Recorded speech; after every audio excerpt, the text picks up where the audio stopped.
guys, what's up? I'm the Niffer Dog, and I said what's up again. I keep doing that. Is that just what I automatically do when we're early in a Let's Play or something?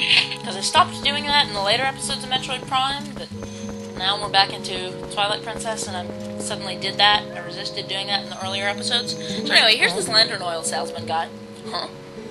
So, it's the Ordonian! You seem familiar, but then your clothes seem kinda different, so I got thrown off for a second.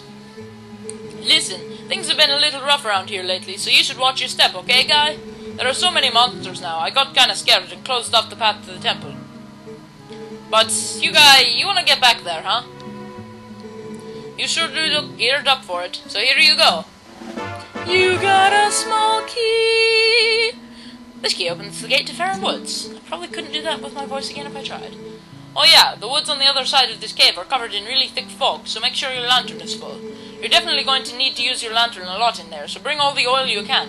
And check this out! I have a special one-time offer of a bottle full of lantern oil for only 100 rupees. How about it, guy? What a bargain! This is why I was saying we want 100 rupees earlier. Thanks a lot, guy. Here you go. You got the bottle of oil! You need this to light your lantern. Set your lantern to B and then press D-pad to use the oil, filling your lantern. And you can put all kinds of stuff in the bottle once you use all of the oil inside, guy. And hey, keep using that lantern so you'll come back and buy more oil, okay, guy? I'm sorry to say it, man, but I'll probably never buy anything from you again, because you really don't need lantern oil that much in the game. Open this. Yeah, the main draw of this, honestly, is having another empty bottle once you use up the lantern oil, but there is a point just ahead where where the game actually forces us to need more lantern oil. It'll, like, automatically use up all the oil in our lantern on something. You'll see what that is pretty soon. So we'll just use the lantern oil to fill it up after that happens. And then I might buy some red potion from the bird salesman. Actually, I will use my lantern here because it's dark.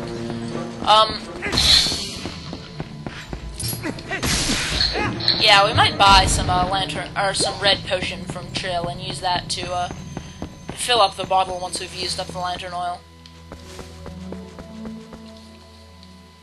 Yeah, you want to keep your lantern off, generally, to conserve the oil, so you don't run out early. But,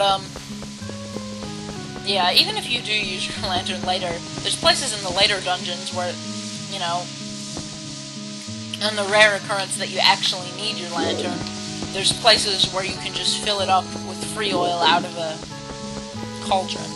How do we activate the... There's a cutscene that happens here. Maybe we have to go into this stuff.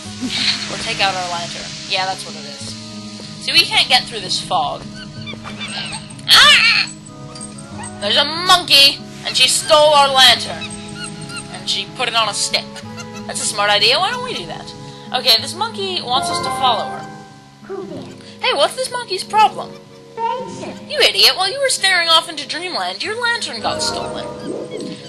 But this monkey is actually trying to help us out here. She's got the lantern on a stick, and she's going to go slightly ahead of us, just into the fog, and then she does that, and it clears away the fog in a circle around her temporarily. So basically, we just follow her, and we've got a circle of safe area that we can go in. Oh hey, there's a chest up there. Neat. I don't know that I've ever noticed that before. I don't actually know how to get to it. So we just gotta follow close behind the monkey, and if enemies appear, we'll defend her. But after this happens, all our lantern oil is going to be used up, so that's why we'll use that lantern oil that we bought off the salesman. Yeah, the monkey kind of freaks out and stops moving if there's enemies, even if it's just one bat. Technically called a keys, or keys, or I've always said keys, in Zelda lingo.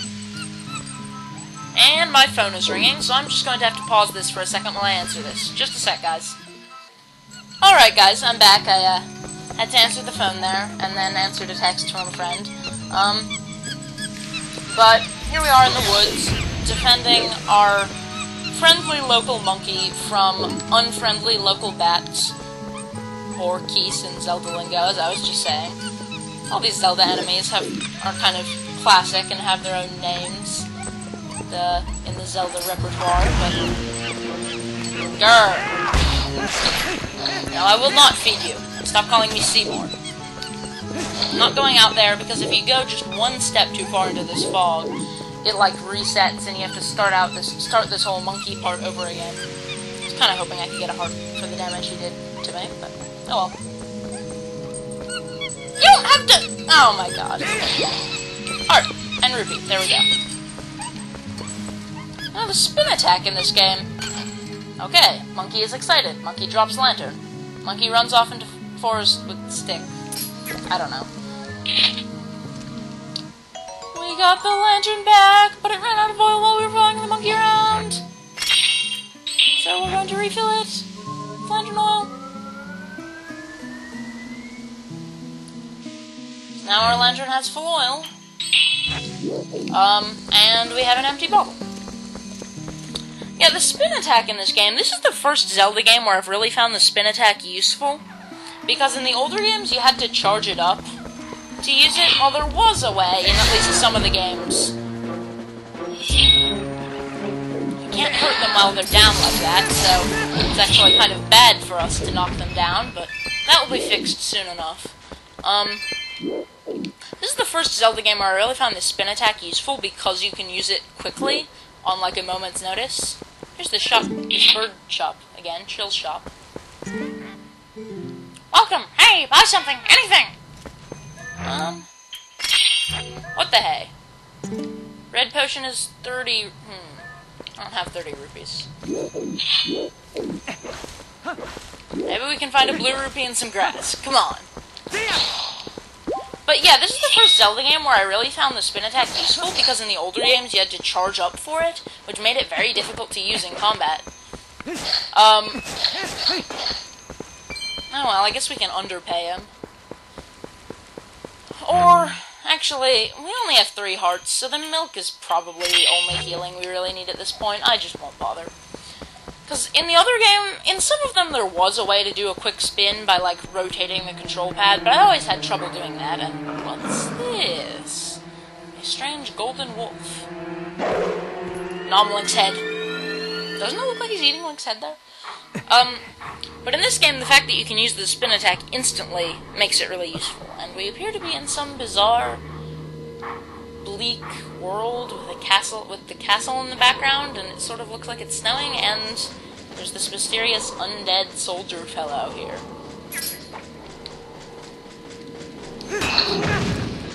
Ow. A sword wields no strength unless the hand that holds it has courage. You may be destined to become the hero of legend, but your current power would disgrace the proud green of the hero's tunic you wear. You must use your courage to seek power, and find it you must. Find it you must! Only then will you become the hero for whom this world despairs. I slipped with his British accent a little bit. If you do find true courage and you wish to save Hyrule from the horrors it now faces, then you will be worthy to receive the secrets I hold. Bum, bum, bum, bum, bum, bum, bum. Enemies that are filled with energy will quickly recover and attack again, even when stunned by a powerful strike.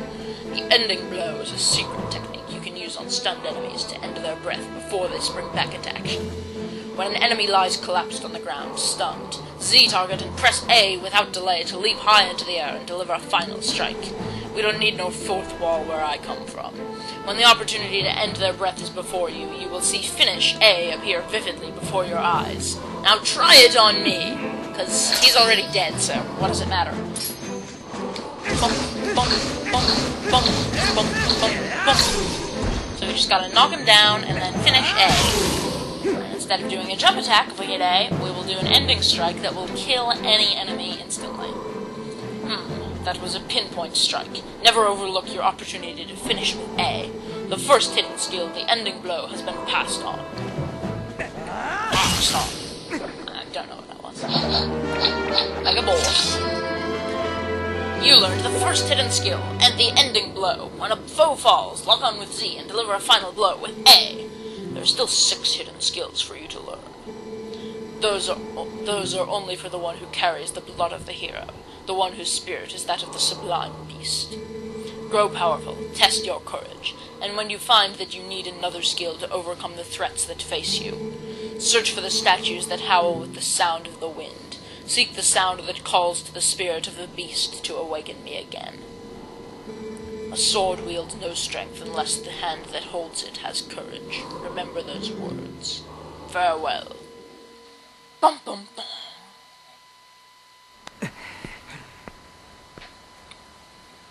And there we go. We have... I said that we would fix the problem of enemies... Oh, hey, there's a chest there. Wow, I totally didn't realize that. What's in here? Yellow rupee. Nothing too special, but it's nice. We have fixed the problem of enemies being invulnerable after we knock them down. Now we can actually kill an enemy when it's knocked down, instantly. Quite handy for tougher enemies. Like these guys. Oh.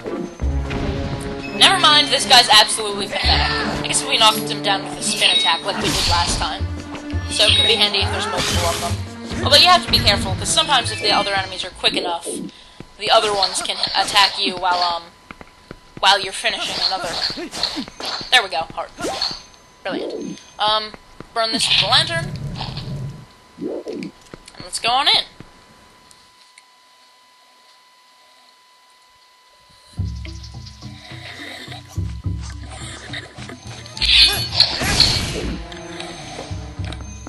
Gotta play ominous music for the bat.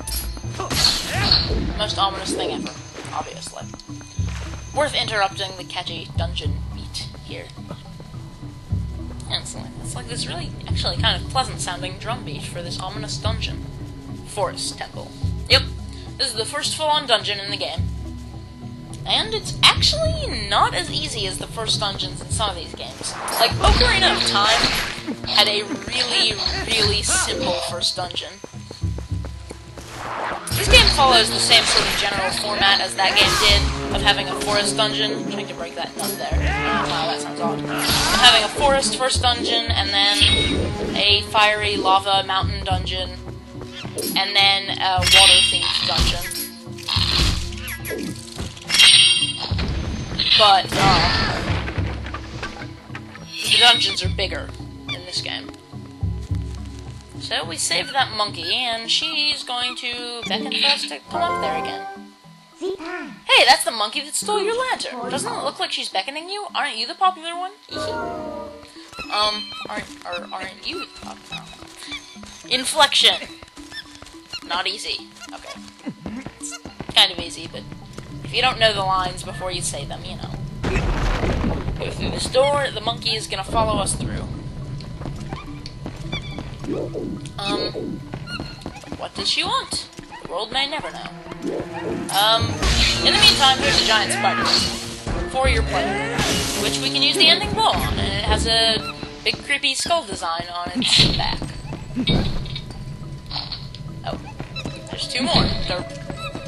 There's a lot of puzzles in Zelda games that can be solved by lighting all the torches. This is one of them.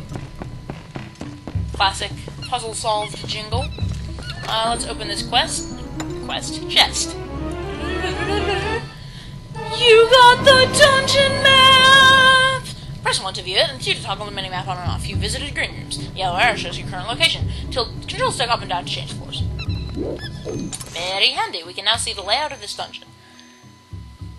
Even though this dungeon is bigger than some first dungeons, it still only has one floor, but it's fairly complicated. Even if it is only one floor. It's a flat plane, but makes a good 2D dungeon, I guess.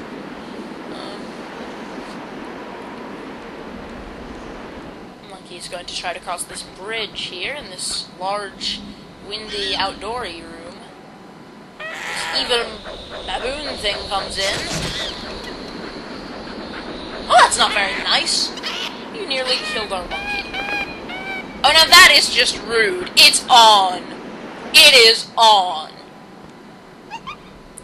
You can destroy my bridges all you want. but you do not slap your butt at me and get away with it. Oh, what's going on? Has there been a monkey fight? Oh no, now we can't go any farther. We might as well go back. I don't know what's going on, but she seems like she wants to take you somewhere, so maybe you should just follow her.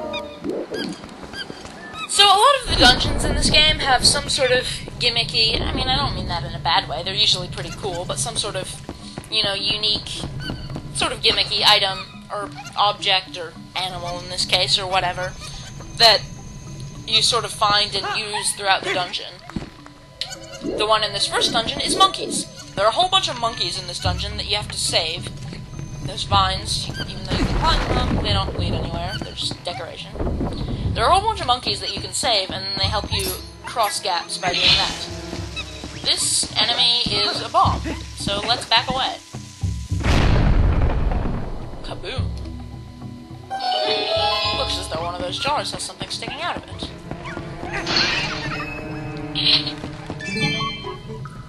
Phew, out at last. What the hell? Gracious, once I got in there, I couldn't squeeze back out. You were a big help, thanks. What the hell?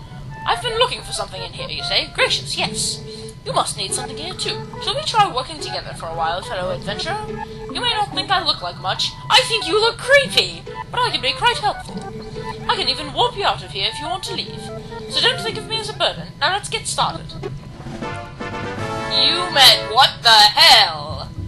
If you call her in a dungeon, she will let you out and allow you to return when you want. On the minus screen, set her to B and call her with B. If you set her to the D-pad, then you can use her without having to swap B. Yeah! We met what the hell. That's just what I'm gonna call her. Okay, her name is Uku. But what the hell? I mean, I know a lot of people have said this before, but that is just a really weird design. What were they thinking? A chicken with a human head is not really an endearing character. Especially creepy eyes and a bald human head with weird colored stripes on it. I mean, if it was like a more cartoony art style in the game, like Wind Waker, it might work, but in a game with a very realistic art style like this, it's just creepy. Okay, this monkey is scared because there is a spider, and this monkey is an arachnophobe. But this spider apparently lives in the world of a platformer because water means instant death.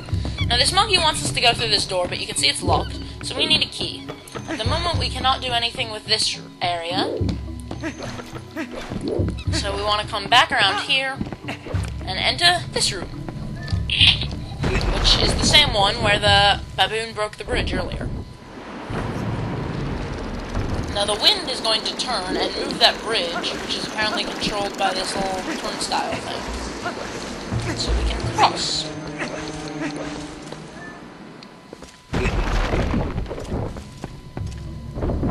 And come in here. But this room is more enclosed and doesn't have any wind, so this bridge is not going to turn on its own, so we can't do anything with that just yet. But you got a small key! This will open a locked door, but only in this area. Yep. Another staple of Zelda dungeon design. You have to collect keys to unlock doors. Pretty basic. So, just come back through here. This thing will turn back and forth automatically. If we wait too long to cross it, it'll go back to facing the other way. And then change back. It alternates. Here we have this monkey in this room again. And the spider did not respawn. Very good. I don't understand the enemy respawning mechanics in this game, but we're just going to unlock that door, and in this room there appears to be a monkey stuck on top of a pillar in a cage. Interesting. Interesting way to imprison something. Don't fully see why the pillar is necessary, but even with a monkey outside, they somehow are not capable of getting the cage off the pillar. Come across here, that very unstable bridge breaks conveniently after we cross it. Not that it really matters, since we're all going to the same place anyway. There, whatever. Despite the fact that monkeys pulling on either side of those bars can't get that cage off, roll into the pillar a few times, the cage will fall and break, and the monkey is free, but these enemies are going to get mad. They are bokoblins. And we are going to kill them. Woo! Finish him! Fatality. I had to.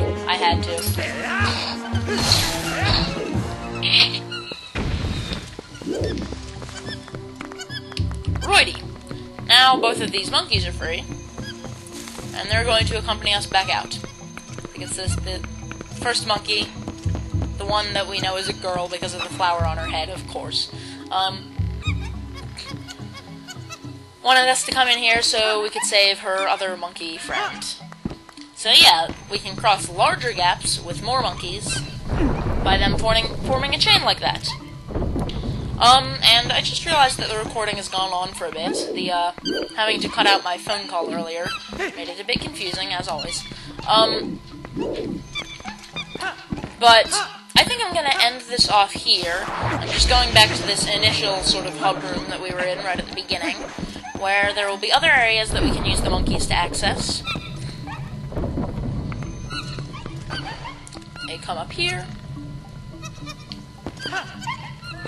And the other monkey is going to use that other monkey as well to swing across.